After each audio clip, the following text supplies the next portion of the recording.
Hello guys, welcome back to my channel. তোমরা সবাই কেমন আছো? আশা করি তোমরা সবাই ভালো আছো। আমিও খুব ভালো আছি। আজকে সকাল সকাল আমাদের পুকুরে মাছ ধরেছে। আমি ঘুম থেকে উঠেই দেখছি একটা বিরাট বড় জালে মাছ পড়েছে। এটা হচ্ছে কাতলা মাছ। তো কাতলা মাছটার সাইজ কিন্তু মানে ওজন হচ্ছে 2.5 কিলোর উপরে। তো দেখো, কাতলা মাছটা কিন্তু অনেক ছ্যানা ছ্যানা পুঁটি মাছও খেয়েছে, ওর মুখের মধ্যে আছে এখনও। মাছ সেটাই আমাকে বলছে, দেখ দেখ কতগুলো পুঁটি মাছ খেয়েছে, একটা দুটো কিন্তু নয়, 5-6টা পুঁটি মাছ আছে ওর মুখের মধ্যে। আর মাছটা বেশ অনেকটাই বড়। এত বড় বড় সাইজের কাতলা মাছ কিন্তু আমাদের পুকুরে আছে। তো যখন রান্না পুজোর সময় ঠিক এরকম বড় বড় সাইজেরই কাতলা মাছ ধরে। তো দেখতে পাচ্ছ মাছগুলো দেখা যাচ্ছে, দেখো ভিতরে, দেখতে এত ভালো লাগছে না যে তোমাদেরকে কি বলবো। জানি না এত বড় মাছটা মা কী করে কাটবে, মায়ের অনেক কাজ আছে, মাছ টাছ কেটে রান্না বান্না করবে। তো দেখো ফাইনালি কিন্তু আমাদের দুপুরের রান্নাও তৈরি হয়ে গেছে। বাপির জন্য আছে ডালিয়া, আমাদের জন্য আছে টকের ডাল, মাছের ঝাল, আর আছে ঢ্যাঁড়স দিয়ে আলু দিয়ে তরকারি। 2 পিস বাটা মাছের ঝাল নিয়ে নিয়েছি আমি খাবো বলে, আর কিছু পুঁটি মাছও আছে এর সাথে। আর সাথে কিন্তু দইটাও আছে। এই এত গরমে দই না খেলে কিন্তু চলে না। বাপি খাবে টক দই, কারণ বাপি মিষ্টি দই খুব একটা পছন্দ করে না। আর আমি আবার টক দই খুব একটা পছন্দ করি না, তাই খাচ্ছি মিষ্টি দই। খাওয়া দাওয়ার পর আমরা না একটা জায়গায় ঘুরতে এসেছি, জানো তো। এই জায়গাটা এতটাই সুন্দর, বাইরের পরিবেশটা দেখে তোমরা বুঝতেই পারছো। কিন্তু এটা কোন জায়গা তোমরা কি কেউ জানো? এটা হচ্ছে একটা বৃদ্ধাশ্রম। তো এত সুন্দর পরিবেশ, আমি তো দেখে জাস্ট অবাক হয়ে গেছি। বাইরেটাই এত সুন্দর, না জানি ভিতরটা আরও কত সুন্দর হবে। তাই ভাবলাম একবার বৃদ্ধাশ্রমের বাইরেটা দেখছি যেমন, ভিতরটাও একটু ঘুরে আসবো। তো দেখতে পাচ্ছ বাইরের পরিবেশটা, আর এখানে এত সুন্দর হাওয়া দিচ্ছে, আর খোলামেলা একটা পরিবেশ চারিদিকে, মানে একটা সবুজে ঘেরা একটা, মানে অন্যরকম পুরো পরিবেশ। তোমরা দেখে সেটা বুঝতেই পারছো। আমার তো খুবই ভালো লেগেছে আশপাশটা। আশা করি তোমরা যে ফোনে দেখছো তোমাদেরও ভালো লাগবে। আর দেখো এই সামনেই আছে একটা বড় শিব ঠাকুরের মন্দির, এত সুন্দর লাগছে। এখানে নাকি রোজের গান টান হয়, ঠাকুরের গান টান হয়।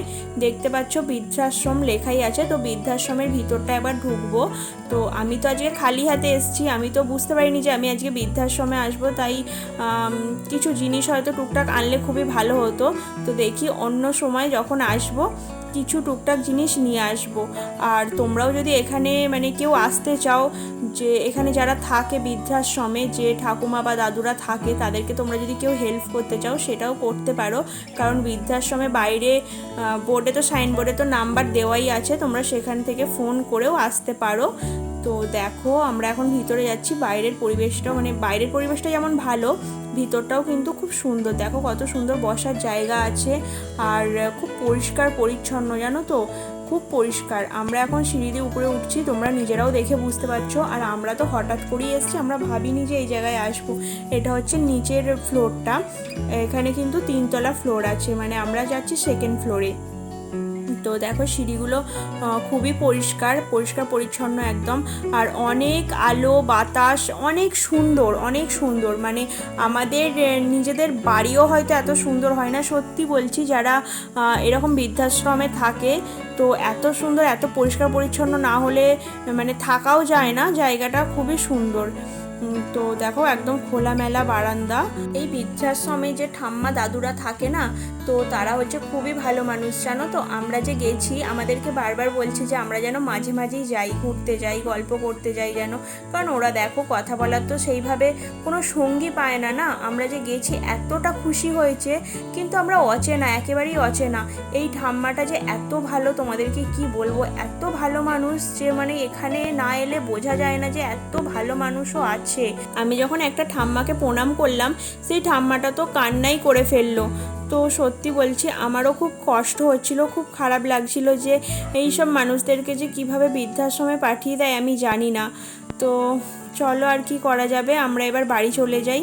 বাড়ি আসার সময় আমার মনটা খুবই খারাপ হচ্ছে, কারণ ঠাম্মাদের সঙ্গে অনেকক্ষণ ধরে গল্প করেছি। তো তাই আর কি ঠাম্মাদের জন্য একটু মন খারাপ হচ্ছে। মনে হচ্ছে প্রতিদিন যদি একবার করে গিয়ে গল্প করে আসতে পারতাম খুবই ভালো লাগতো, কিন্তু সেটা তো আর সম্ভব না। আর দেখো বাড়িতেও এসে গেছি, এসে দেখছি কত মিষ্টির প্যাকেট বাপি নিয়ে এসছে। এটা কিন্তু পয়লা বৈশাখের দিন ভিডিও, মানে পয়লা বৈশাখের দিন মিষ্টির প্যাকেটগুলো নিয়ে এসছে, আর সেই দিনকারেরই কিন্তু ভিডিও। তো দেখতে পাচ্ছ কত মিষ্টি, যারা মিষ্টি লাভার আছো তাদের কিন্তু এইটা দেখে খুবই ভালো লাগবে, খেতেও ইচ্ছা করবে। এখন মিষ্টিগুলো মা থালার মধ্যে সাজিয়ে নিয়েছে। তো চলো ভিডিওটা এই পর্যন্তই। ভিডিওটা যদি কিছু ভালো লেগে থাকে একটা like, comment, share and subscribe করে অবশ্যই আমার পাশে থেকো।